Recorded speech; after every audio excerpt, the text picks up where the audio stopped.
কুয়েটের academic কার্যক্রম 28 ফেব্রুয়ারি পর্যন্ত স্থগিত। রাজনীতি বন্ধের সিদ্ধান্ত জরুরি সভায় বহাল। 400-500 জনকে আসামি করে মামলা। বইয়ে জমেছে ধুলো, নেই কোনো স্মৃতিচিহ্ন। অবহেলায় ভাষা শহীদ সালাম গ্রন্থাগার ও স্মৃতি জাদুঘর, হতাশ দর্শনার্থীরা। নতুন বই আসলে মানুষ আসতো, মানুষের সমাগম হইতো এখানে সালাম গ্রন্থাগারে। এখন পুরাতন বই 18 সাল বই দিচ্ছে, এখন আর আসবে কি মানুষ? সবসময় মানুষের আনাগোনা বা জনবান্ধব হবে এরকম কোনো উদ্যোগ এখানে দৃশ্যমান করলে মানুষ এখানে আসবে। মায়ের ভাষা হারাতে বসেছেন মৌলভীবাজারের বিভিন্ন ক্ষুদ্র নৃগোষ্ঠীর মানুষেরা। সুযোগ না থাকায় কমেছে চর্চা, রক্ষায় চান সরকারের উদ্যোগ। রাজশাহীর বিএমডি এর বাতকুয়া এখন কৃষকের গলার কাটা। 80 কোটি প্রকল্পের হল হকিকত জানে না খোদ কর্তৃপক্ষ, অপেক্ষা প্রতিবেদনের। কুষ্টিয়ায় দুর্ঘটনার 1 মাসে ঝরেছে 26 প্রাণ। অবৈধ যানে দৌড়ান্ত প্রাণহানির অভিযোগ, নিয়মিত অভিযানের দাবি কর্তৃপক্ষের। আজ একই পরিবারের 3 জন সহ 4 ইসরায়েলি মরদেহ হস্তান্তর করবে হামাস। শনিবার মুক্তি দিতে পারে 6 জন জিম্মিকে। এবং চ্যাম্পিয়ন্স ট্রফির উদ্বোধনী ম্যাচে পাকিস্তানকে 7 রানে হারালো নিউজিল্যান্ড। আজ ভারতের মুখোমুখি হবে বাংলাদেশ।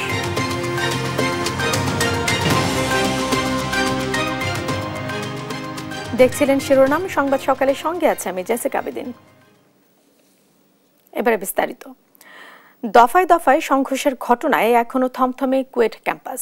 শিক্ষার্থীদের নিরাপত্তায় 28 ফেব্রুয়ারি পর্যন্ত সব ধরনের একাডেমিক কার্যক্রম বন্ধের সিদ্ধান্ত নিয়েছে কর্তৃপক্ষ। জরুরি সিন্ডিকেট সভায় আহত শিক্ষার্থীদের চিকিৎসার ব্যয় বহন, সংঘর্ষের ঘটনায় মামলা এবং ক্যাম্পাসের রাজনীতি বন্ধের সিদ্ধান্ত বহাল রাখা হয়। এদিকে অজ্ঞাতনামা 400-500 জনকে আসামি করে মামলা করেছে প্রশাসন। আর অস্ত্রধারী নেতাকে বহিষ্কার করেছে যুবদল। সহকর্মী নূর ইসলাম রকি রিপোর্ট, জানাচ্ছেন টুম্পা আফরোজ। খুলনা প্রকৌশল ও প্রযুক্তি বিশ্ববিদ্যালয়ে ছাত্রদল ও বৈষম্য বিরোধী ছাত্র আন্দোলনের নেতাকর্মীদের মধ্যে দফায় দফায় সংঘর্ষ ও পাল্টাপাল্টি ধাওয়ার ঘটনায় থমথমে অবস্থা বিরাজ করছে। বুধবার সকাল থেকে ক্যাম্পাসের প্রধান ফটকের চারপাশে অবস্থান নেয় আইন শৃঙ্খলা রক্ষাকারী বাহিনীর সদস্যরা। হামলার ঘটনায় কুয়েটে উপাচার্যের পদত্যাগ, ছাত্র রাজনীতি নিষিদ্ধ, হামলাকারীদের শাস্তি সহ 6 দফা দাবি না মানা পর্যন্ত ক্লাস পরীক্ষা বর্জনের ঘোষণা দিয়েছে শিক্ষার্থীরা। বেলা 1টার দিকে বিক্ষোভের এক পর্যায়ে প্রশাসনিক ভবনে তালা ঝুলিয়ে দেয় তারা। কুয়েটের সাথে সংযুক্ত থাকা অবস্থায় কুয়েটের ভেতরে এবং বাহিরে কোনো প্রকার রাজনীতির সাথে প্রত্যক্ষ বা পরোক্ষভাবে জড়িত থাকতে পারবে না। 5 দফা দাবি না মানা পর্যন্ত মানববন্ধন চলবে। যদি তারা মেনে না নেয় তখন আমরা পরবর্তী কর্মসূচি আমরা ঘোষণা করব। পরিস্থিতি নিয়ন্ত্রণে জরুরি সিন্ডিকেট সভা করেছে কুয়েট প্রশাসন। এতে নিরাপত্তার স্বার্থে 28 ফেব্রুয়ারি পর্যন্ত একাডেমিক কার্যক্রম বন্ধ, আহত শিক্ষার্থীদের চিকিৎসা ব্যয় বহন, সংঘর্ষের ঘটনায় মামলা এবং ক্যাম্পাসে রাজনীতি বন্ধের সিদ্ধান্তও বহাল রাখা হয়। এদিকে মঙ্গলবারের সংঘর্ষের সময় রামদাহাতে দাঁড়িয়ে থাকা যুবদল নেতা মাহবুবুর রহমানকে বহিষ্কার করেছে কেন্দ্রীয় কমিটি। সংঘর্ষের ঘটনায় নিরাপত্তা জোরদারের পাশাপাশি 5 জনকে আটকের কথা জানায় পুলিশ। গতকালকে যে সংঘর্ষ হয়েছিল তারপরে পুরো এলাকায় একটা থমথমে পরিস্থিতি ছিল। পরবর্তীতে পুলিশের মধ্যে বাহিনী সকল বাহিনীর নিরলস প্রচেষ্টায় আমরা একটা নিয়ন্ত্রণে নিয়ে এসেছিলাম। তো সকাল থেকে সেখানে মোতায়েন আছে, আপনারা দেখতে পাচ্ছেন। তো এখন পর্যন্ত এলাকায় যেটা স্টুডেন্টদের সাথে কথা হয়েছে, তারাও আশ্বস্ত করেছে যে তারা এমন কিছু করবে না যেটা পরিস্থিতিকে খারাপ দিকে নিয়ে যেতে পারে। মঙ্গলবারের হামলায় আহত হয় অন্তত 60 শিক্ষার্থী। তাদের মধ্যে আশঙ্কাজনক একজন আইসিইউতে চিকিৎসা নিচ্ছেন। নিউজ ডেস্ক, দেশ টিভি। ক্ষমা চেয়ে নির্বাচনে অংশ নেওয়ার সুযোগ দিয়ে ফ্যাসিস্টদের জায়গা করে দিতে চাইছে অন্তর্বর্তী সরকার, এমন অভিযোগ করেছেন বিএনপি মহাসচিব মির্জা ফখরুল ইসলাম আলমগীর। নতুন রাজনৈতিক দল গঠনকে বিএনপি স্বাগত জানালেও সরকারি সুযোগ সুবিধা নিয়ে দল গঠন জনগণ মেনে নেবে না বলেও মন্তব্য করেন তিনি। আরও জানাচ্ছেন সাইফুল রিপন। বুধবার রাজধানীর কৃষিবিদ ইনস্টিটিউশনে সদস্য ফর্ম বিতরণ, সদস্য নবায়ন কার্যক্রমের উদ্বোধন ও গণ অভ্যুত্থান পরবর্তী বাংলাদেশের নতুন ধারার রাজনীতি শীর্ষক আলোচনা সভার আয়োজন করে জাতীয়তাবাদী ছাত্রদল ঢাকা মহানগর। আপনারা অংশীদার হবেন। এ সময় ছাত্র দলের ভাবমূর্তি ক্ষুণ্ণের ষড়যন্ত্র চলছে বলে মন্তব্য করেন বক্তারা। যাদের রাজনীতি হলো আন্ডারগ্রাউন্ড এবং গোপনে এবং ষড়যন্ত্রমূলক রাজনীতি, তারা আন্ডারগ্রাউন্ড রাজনীতি থেকে এখনো বের হতে পারছে না। বিভিন্ন শিক্ষা প্রতিষ্ঠানে আমরা লক্ষ্য করছি কিছু গুপ্ত সংগঠন ছাত্র দলের কর্মকাণ্ডে বাধাগ্রস্ত করার জন্য হামলা চালাচ্ছে। ঢাকার 2 মহানগরের সভাপতি বলেন, অনুপ্রবেশকারীদের বিএনপিতে স্থান নেই। সংস্কারের দোহাই দিয়ে জনগণকে নির্বাচন থেকে দূরে না রাখার আহ্বান জানান তারা। বাংলাদেশে ভবিষ্যতে আর যাতে কোনো স্বৈরাচারের জন্ম না হয়, সংস্কারের দোহাই দিয়ে নির্বাচন থেকে দেশের মানুষকে দূরে রাখার কোনো চেষ্টা আপনারা করবেন না। প্রধান অতিথির বক্তব্যে বিএনপি মহাসচিব মির্জা ফখরুল ইসলাম আলমগীর বলেন, দেশের জনগণ দ্রুত গণতান্ত্রিক পরিবেশে ফিরে যেতে চাইলেও নির্বাচন নিয়ে সরকারের আন্তরিকতা নিয়ে সন্দেহের সৃষ্টি হয়েছে। যে তারা এখন তাদের নিজেদের স্বার্থে ওই ফ্যাসিস্টদেরকেও তারা জায়গা দিতে চায়। আবারও হুঁশিয়ার করে বলে দিতে চাই, যদি আবার কেউ সেই 1/11 কথা চিন্তা করেন, গণতন্ত্রকে বিসর্জন দিয়ে আবার সেই একদলীয় শাসন বা ফ্যাসিস্ট সরকারের দিকে যেতে চান, তারা কখনোই জনগণ তা মেনে নেবেন না। মেধাবীদের ছাত্র দলে নিয়ে আসার উদ্যোগ নেয়ার নির্দেশনা দিয়ে বিএনপি মহাসচিব বলেন, সাইবার দুনিয়ায় মেধাভিত্তিক লড়াইয়ে নামতে হবে শিক্ষার্থীদের। লড়াইটা ওইখানে চালাও, that is the most important place. ওই জায়গায় তোমরা যদি লড়াই করতে পারো, তাহলে তোমাদের বিজয় কেউ ঠেকাতে পারবে। সাইফুল রিপন, দেশ টিভি, ঢাকা। আজ জুলাই আগস্টের গণহত্যা ও মানবতা বিরোধী অপরাধের অভিযোগে সাবেক পুলিশ প্রধান ও এনটিএমসির সাবেক মহাপরিচালক সহ পুলিশের 10 কর্মকর্তাকে আন্তর্জাতিক অপরাধ ট্রাইব্যুনালে হাজির করা হবে।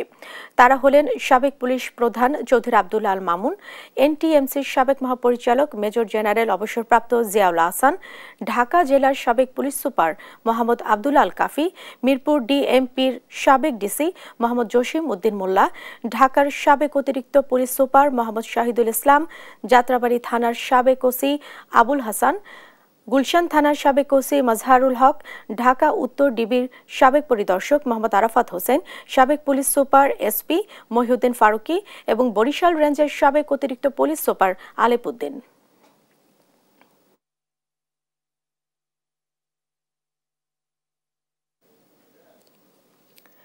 ফেব্রুয়ারি মাসে বাড়ে কদর, শুরু হয় পরিচ্ছন্নতা ও সাজসজ্জা। বাকি 11 মাস নিষ্প্রাণ পড়ে থাকে ফেনীর ভাষা শহীদ আব্দুল সালাম গ্রন্থাগার ও স্মৃতি জাদুঘর।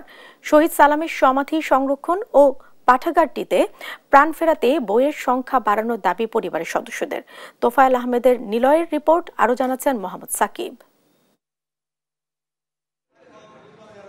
1952 ভাষা আন্দোলনে 144 ধারা ভঙ্গ করে রাষ্ট্রভাষা বাংলা চাই স্লোগানে রাজপথে নামলে 21 ফেব্রুয়ারি পুলিশের গুলিতে আহত হন সালাম। পরে ঢাকা মেডিকেল কলেজ হাসপাতালে 1.5 মাস চিকিৎসাধীন থেকে মৃত্যুবরণ করেন।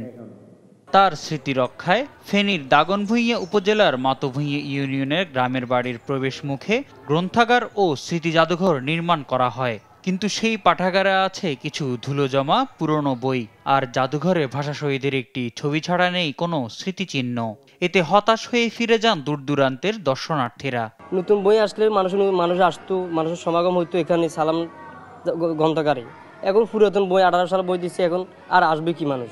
রাষ্ট্রীয়ভাবে বা সরকারিভাবে যদি এখানে কোনো উদ্যোগ নেওয়া হয় যে এখানে সবসময় মানুষের আনাগোনা বা জনবান্ধব হবে, এরকম কোনো উদ্যোগ এখানে দৃশ্যমান করলে মানুষ এখানে আসবে। 6 বছর আগে আজিমপুর গোরস্থানে সালামের কবর চিহ্নিত করা হলেও এখনো কবরটি সংরক্ষণ করা হয়নি। দ্রুত কবরটি সংস্কার ও ফেনী নোয়াখালী মহাসড়কে সালামের তোরণ নির্মাণের দাবি পরিবার সদস্যদের। ভাষা শহীদ সালামের কবর ঢাকা আজিমপুর কবরস্থানে চিহ্নিত করা হয়েছে। সংস্কারের জন্য জোর আবেদন করছি ঢাকা সিটি কর্পোরেশনের কাছে, যেন তারা উদ্যোগ নিয়ে কাজটি সমাপ্ত করে। 2018 সালের পর নতুন করে বই সংযোজন করা হয়নি পাঠাগারটিতে, এজন্য পাঠক সংখ্যাও কম। ঊর্ধ্বতন কর্মকর্তাদের সঙ্গে কথা বলে নতুন করে বই সংযোজন করা হবে বলে জানান গ্রন্থাগারিক। পাঠকেরা আসার পরে যখন 2018 সালের বই দেখে তখন আগ্রহটা হারিয়ে ফেলে আর কি। তা আশা করতেছি আমাদের কর্তৃপক্ষ নতুন বই আমাদের গ্রন্থাগারে সংযোজন করবে। তবে স্কুল কলেজ পড়ুয়া শিক্ষার্থীদের গ্রন্থাগারমুখী করতে উদ্যোগ নেওয়া হবে বলে জানিয়েছেন জেলা পরিষদ প্রশাসক।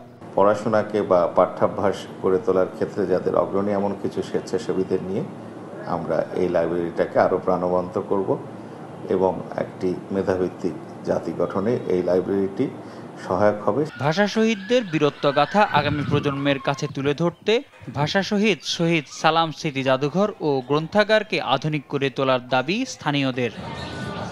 Mohammad Sakib, news desk. মৌলভীবাজারে বসবাস করে বিভিন্ন ভাষার ক্ষুদ্র নৃগোষ্ঠী। এদের অধিকাংশ শ্রীমঙ্গলের চা বাগানে কাজ করেন। একসময় শুধু মায়ের ভাষাই জানতেন না শ্রমিকরা, কিন্তু মায়ের ভাষায় তো লেখাপড়ার সুযোগ নেই। জীবন জীবিকার তাগিদে চা শ্রমিক সন্তানদের লেখাপড়া বাংলা মাধ্যমেই করতে হয়। এতে কমছে তাদের মাতৃভাষার চর্চা। সহকর্মী সালেলা হিকুটির তথ্য ছবিতে আরো জানাচ্ছেন সালমা জাহান। চায়ের রাজ্য খ্যাত মৌলভীবাজার জেলা শুধু প্রকৃতির সৌন্দর্যে ভরপুর নয়, জীবনধারার বৈচিত্র্যের জন্য স্বতন্ত্র এই জেলা। এ জেলায় মুন্ডা, সাঁওতাল, গুড়াও, তাঁতি, মাঝি, রাজবংশী, মোদক ও ভূমিসহ অনেকগুলো নৃগোষ্ঠীর মানুষের বসবাস। এসব জাতিগোষ্ঠীর জীবনাচার, ভাষা ও সংস্কৃতিও আলাদা। দারিদ্রতা এবং বিভিন্ন চা বাগানে বিচ্ছিন্নভাবে বসবাসের কারণে আত্মপরিচয় হারাতে বসেছে এসব মানুষ। তাদের পরিচয় এখন কেবলই যেন চা শ্রমিক। বর্তমান প্রজন্ম ভুলতে বসেছে নিজেদের স্বাতন্ত্র্য। চা শ্রমিকদের সন্তানদের বিদ্যালয়ে পড়াশোনা করতে হয় বাংলা ভাষায়, তাই নিজেদের মাতৃভাষা হারিয়ে যেতে বসেছে। এমনকি বাংলাও তাদের জন্য কষ্টসাধ্য। আমরা উড়িষ্যা ভাষায় কথা বলি, বাইরে এসে আমরা এটা বলতে পারি না, কারণ এটি চর্চা হয় কম। আমাদের বাচ্চা কাচ্চারা বা আমাদের নতুন প্রজন্ম যারা, তারাও এটা মানে চর্চা করতে পারে না। স্কুলে থাকলে বাংলা ভাষা কথা বলে, আর বাসায় আইলে আমাদের উরাং ভাষায় কথা বলে। আমি আমার বাবা মার সাথে গৌড় ভাষা কথা বলি, স্কুলে এসে বই পড়ি বাংলা ভাষায়, এতে আমি গৌড় ভাষা ভুলে যাচ্ছি। এখানে আমরা তাদের নিজস্ব ভাষায় বই না থাকায় বাংলা ভাষায় পড়াশোনা করাইতে হয়, কিন্তু এতে ওদের আয়ত্ত করতে একটু সময় লাগে, কষ্ট হয়। এসব জাতিগোষ্ঠীর ভাষা রক্ষার জন্য অন্তর্বর্তী সরকারকে উদ্যোগ নেওয়ার দাবি চা শ্রমিক ইউনিয়নের। লেখাপড়া করে ঠিকই, কিন্তু মন প্রাণ খুলে একে অন্যের সাথে কথা বলতে না পারায় আমাদের আস্তে আস্তে আমাদের যে জাতিসংঘের ঐতিহ্যটা আছে সেটা বিলীন হয়ে যাচ্ছে। তাই আমি সরকারকে অনুরোধ করব, আমাদের সেই যেন কৃষ্টি কালচারটা ধরে রাখতে পারি, সেই ব্যবস্থাই করা হোক। ভাষার মাসে মায়ের ভাষাকে বাঁচিয়ে রাখতে সরকারের সচেষ্ট ভূমিকা হাসি ফোটাতে পারে এসব জাতিগোষ্ঠীর মুখে। নিউজ ডেস্ক, দেশ টিভি। নোয়াখালীতে চলছে অমর 21শে ফেব্রুয়ারি উদযাপনের পূর্ব প্রস্তুতি। এ নিয়ে আরো জানাতে আমাদের সঙ্গে যুক্ত হচ্ছেন সহকর্মী মাওলা সুজন। সুজন, এখন সেখানকার কি পরিস্থিতি আপনি দেখছেন, আর নিরাপত্তা ব্যবস্থা কেমন চোখে পড়ছে আপনার? জেসিকা, আর আজকে রাত 12টা 1 মিনিট থেকে শুরু হবে মহান 21শে ফেব্রুয়ারি, যেটির জন্য আমাদের 1952 সালের এই দিনে ঢাকার রাজপথে রক্ত ঝরিয়েছিল সালাম, জব্বার, রফিক সহ না জানা আরো অনেকে। তো এই 21শে ফেব্রুয়ারিকে সামনে রেখে বিশেষ করে নোয়াখালীতে দেখতে পাচ্ছেন যে প্রস্তুতির একটি সূচনা। শহীদ মিনার প্রাঙ্গণকে রঙে রঙে সাজিয়েছে নোয়াখালী পৌর কর্তৃপক্ষ। গতকাল থেকে পরিষ্কার পরিচ্ছন্নতার কাজ শুরু হয়েছে, একই সাথে রঙের কাজও হয়েছে। তো এই কিছুক্ষণ পরে যেটি জানতে পেরেছি যে শহীদ মিনারের আলপনার কাজ শুরু হবে জেলা শিল্পকলা একাডেমির উদ্যোগে। এছাড়া যে নিরাপত্তার বিষয়ে যেটি বলছিলেন, এখনো পর্যন্ত কিন্তু শহীদ মিনার প্রাঙ্গণে যে নিরাপত্তার আর বিষয়ে যে পুলিশ প্রশাসনের কোনো উদ্যোগ আমরা দেখতে পাইনি। তো এই ব্যাপারে আমার সাথে কথা হয়েছে নোয়াখালীর অতিরিক্ত পুলিশ সুপার। তিনি জানিয়েছেন যে শহীদ দিবসকে সামনে রেখে 21শে ফেব্রুয়ারিকে সামনে রেখে জেলা পুলিশের পক্ষ থেকে ব্যাপক পুলিশি প্রস্তুতি গ্রহণ করা হয়েছে। যে দিবসের প্রথম প্রহরে অর্থাৎ 12টা 1 মিনিটে যে সূচনা হবে মহান 21শে ফেব্রুয়ারি, সেটি উপলক্ষে পুলিশ প্রশাসনের ব্যাপক উপস্থিতি থাকবে। একই সাথে আমার সাথে কথা হচ্ছে নোয়াখালী জেলা প্রশাসক খন্দকার ইশতিয়াক আহমেদের সাথে। তিনি জানিয়েছেন যে রাত 12টা 1 মিনিটেই শহীদদের প্রতি সম্মান জানানোর মাধ্যমে দিবসের সূচনা হবে এবং যে জেলা প্রশাসন সহ পুলিশ প্রশাসন এবং অন্যান্য যা প্রশাসনিক কর্তা ব্যক্তিদের পুষ্পমাল্য অর্পণ নির্বিশেষে কিন্তু বিভিন্ন রাজনৈতিক দল, সামাজিক সংগঠন, সাংস্কৃতিক সংগঠন, মানবাধিকার সংগঠন সহ সর্বস্তরের জন্য খুলে দেওয়া হবে নোয়াখালী শহীদ মিনার প্রাঙ্গণ। তো আপনাকে আরেকটি তথ্য জানিয়ে রাখতে চাই যে শহীদ দিবসকে সামনে রেখে, বিশেষ করে 21শে ফেব্রুয়ারিকে সামনে রেখে কিন্তু নোয়াখালীর তরুণদের মধ্যে একটি উচ্ছ্বাস লক্ষ্য করা গেছে, তাদের মাঝে একটি আবেগ লক্ষ্য করা গেছে। তাদের কিছু শিক্ষার্থীদের সাথে আমার সাথে কথা হয়েছে, তারা জানিয়েছে যে 1952 সালে 21শে ফেব্রুয়ারি এই দিনে তৎকালীন যুবক যুবতীরা যেভাবে ঢাকার রাজপথে নেমে এসেছিল, তারাও যে সে আবেগে উচ্ছ্বসিত হয়ে 21শে ফেব্রুয়ারি পালনের জন্য প্রস্তুতি গ্রহণ করছে। তো নিশ্চয়ই আপনি দেখতে পাচ্ছেন জেসিকা যে শহীদ মিনার প্রাঙ্গণে যে কিছুটা যে পরিচ্ছন্নতা কর্মীদের যে পরিষ্কার পরিচ্ছন্নতার কাজ চলছে এবং যে কিছুক্ষণের ভিতরেই এটি কমপ্লিট যে শেষ হবে বলে জানিয়েছে নোয়াখালী পৌর কর্তৃপক্ষ। এছাড়া যে দিবসের সূচনার শুরুতে রাত 12টা 1 মিনিটে যে জেলা প্রশাসনের পক্ষ থেকে জেলা প্রশাসন এবং জেলা পুলিশের পক্ষ থেকে জেলা পুলিশ সুপার আর পুষ্পমাল্য অর্পণের মাধ্যমে দিবসের সূচনা হবে বলে জানিয়েছে। এ হচ্ছে 21শে ফেব্রুয়ারির প্রস্তুতি নিয়ে আমার কাছে সর্বশেষ। সুজন, আপনাকে ধন্যবাদ। দর্শক, নোয়াখালীতে চলছে অমর 21শে ফেব্রুয়ারি উদযাপনের পূর্ব প্রস্তুতি, সে বিষয়ে জানাচ্ছিলেন আমাদের সহকর্মী মাওলা সুজন। বরেন্দ্র বহুমুখী উন্নয়ন কর্তৃপক্ষ BMDA প্রান্তিক কৃষকের সেচ সুবিধার জন্য 80 কোটি টাকা ব্যয়ে পাতকুয়া স্থাপনের প্রকল্প নেয় 2018 সালে। 2021 সালে সেগুলো স্থাপনের কাজ শেষ হয়, কিন্তু 3 বছর না যেতেই সেগুলো আর কৃষকের কাজে আসছে না। পাতকুয়াগুলো হাল জানাতে কমিটিও করেছে কর্তৃপক্ষ। নওগাঁ ও চাঁপাই নবাবগঞ্জের সহকর্মীদের নিয়ে কাজী শাহিদের প্রতিবেদন। জলাবদ্ধতা নিরসন এবং ভূপরিস্থ পানির প্রাপ্যতা বৃদ্ধির মাধ্যমে সেচ সুবিধার সম্প্রসারণে 2018 সালে প্রকল্প হাতে নেয় বরেন্দ্র বহুমুখী উন্নয়ন কর্তৃপক্ষ। প্রকল্পের আওতায় রাজশাহী ও চাঁপাইনবাবগঞ্জের 3টি করে এবং নওগাঁর 6টি উপজেলায় পাতকুয়া বসানো হয়। কথা ছিল সৌরবিদ্যুতের মাধ্যমে এই পাতকুয়া সেচ সুবিধা নিশ্চিত করবে, কিন্তু 80 কোটি টাকার এই প্রকল্প এখন কোনো কাজেই আসছে না। 3 থেকে 4 বছর বা 5 বছর যেতে না যেতেই বন্ধ হয়ে যায় এবং যার কারণে আমাদের এখানে 10 থেকে 15 বিঘা জমি এখন পড়ে আছে। সুইচ দিলেও পানি ওঠে না, মানে তেমন একটা সমস্যা, মানে খুব সমস্যা আমাদের। এই যে সোলার করেছে 1 কোটি টাকা খরচ করে, সোলারে তো আপনার পানিটা খাওয়াটাই পাচ্ছি না সময় মতন, তারপর তো আপনার করে দিচ্ছে না। এই টাকাতে যদি দ্বীপ বসাতে তো অনেকগুলো জমি আবাদ হতো। আর যে আমাদের এখানে এই এলাকাতে মানে আমাদের কোন দুর্দ চলছে, একবারে কিছু ফসল বানি আমরা করতে পারছি না। অনেক জায়গায় পাতকুয়া নষ্ট হয়ে পড়ে আছে। 2021 সালের জুন মাসে প্রকল্পের মেয়াদ শেষ হয়, তার আগেই কার্যকারিতা হারায় বেশিরভাগ পাতকুয়া। কর্তৃপক্ষকে জানালেও মেরামতে নেওয়া হয়নি উদ্যোগ। এই পাতকুয়াতে যথেষ্ট পরিমাণ পানি উঠছে না, সেই জন্য ধান মানে চারা কিছু বড় হয়ে আবার মারা যাচ্ছে। অতি তাড়াতাড়ি ঠিক করতে হবে, কৃষকেরা পানি নিবে, সেচ দিবে, এটা গুরুত্ব দেয় না। 1 বছর ভালোই ছিল, চলার পর থেকে এটা নষ্ট ওটা নষ্ট, অবশ্যই ঠিক করতে দিলে ঠিকও করে দেয় না।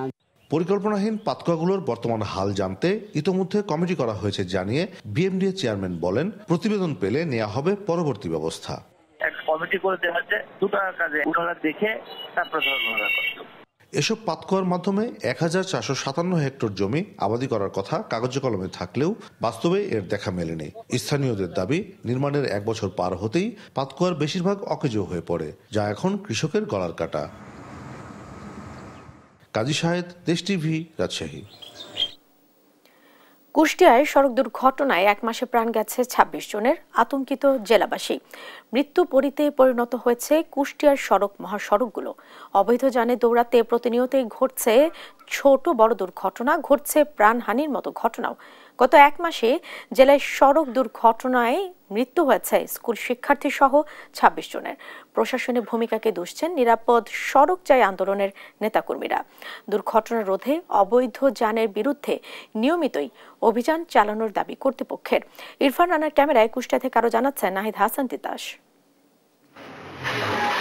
কুষ্টিয়ার সড়ক মহাসড়কগুলোতে দুর্ঘটনার এমন দৃশ্য এখন নিত্যদিনের ব্যাপার হয়ে দাঁড়িয়েছে। প্রতিনিয়তই ঘটছে ছোট বড় দুর্ঘটনা, ঘটছে প্রাণহানির মতো ঘটনাও। গত 1 সপ্তাহে জেলায় সড়ক দুর্ঘটনায় স্কুল শিক্ষার্থী ইব্রাহিম হোসেন ও সাকিম হোসেন সহ নিহত হয়েছে 7 জন। হাসপাতাল ও পুলিশের তথ্য মতে গত 30 দিনে জেলায় 100টির অধিক সড়ক দুর্ঘটনায় প্রাণ গেছে 26 জনের, আর আহত হয়েছে 100 জনেরও অধিক। ফলে মৃত্যুপুরীতে পরিণত হয়েছে জেলার সড়ক মহাসড়কগুলো, জানিয়ে আতঙ্কিত জেলাবাসী। প্রায় 190 কিলোমিটার স্পিডে তারা মূলত রোডে চলাচল করছে, যা আমাদের জন্য অত্যন্ত ঝুঁকিপূর্ণ। আমরা তো নিজেই বেরোতে ভয় পাই যে কখন আমার গাড় পারে চাপিয়ে উঠলো। এমন কোনো দিন নাই যে কুষ্টিয়ায় কেউ আহত হচ্ছে বা নিহত হচ্ছে না। নিরাপদ সড়ক চাই আন্দোলনের নেতাকর্মীরা বলছেন, অবৈধ যানের দৌরাত্ম্যের কারণেই উদ্বেগজনক হারে বাড়ছে সড়কে প্রাণহানির মতো ঘটনা। এর জন্য প্রশাসনের নিষ্ক্রিয় ভূমিকাকেই দুষছেন তারা। নিষেধাজ্ঞা অমান্য করে সড়কে কিন্তু এই অবৈধ যানগুলো চলাচল করছে, পুলিশ কিন্তু পুলিশের চোখের সামনেই। কুষ্টিয়া জেলা প্রশাসকের কার্যালয়ে প্রস্তাব তুলেছি, সবাই সম্মতিতে গৃহীত হয়, কিন্তু জেলা সভাকক্ষের কার্যালয় থেকে যায়। তবে হাইওয়ে পুলিশ বলছে, সড়কে দুর্ঘটনা রোধে অবৈধ যানের বিরুদ্ধে নিয়মিতই অভিযান পরিচালনা করছেন তারা, দিচ্ছেন মামলাও। পুরোপুরি নির্মূল করতে না পারলেও আমাদের সর্বাত্মক চেষ্টা অব্যাহত আছে যাতে সড়কে ফিটনেসবিহীন যান চলাচল করতে না পারে। প্রতিদিনই এই অবৈধ যানের বিরুদ্ধে নিয়মিত মামলা দায়ের সহ আইনি প্রক্রিয়া গ্রহণ করছি। সড়ক মহাসড়কগুলোতে অবৈধ যান বন্ধ করতে পারলেই কমবে দুর্ঘটনা সহ প্রাণহানির মতো ঘটনা। তাই এসব অবৈধ যান বন্ধে প্রশাসনকে আরও কঠোর হওয়ার তাগিদ সাধারণ মানুষের। নাহিদ হাসান তিতাস, দেশ টিভি, কুষ্টিয়া।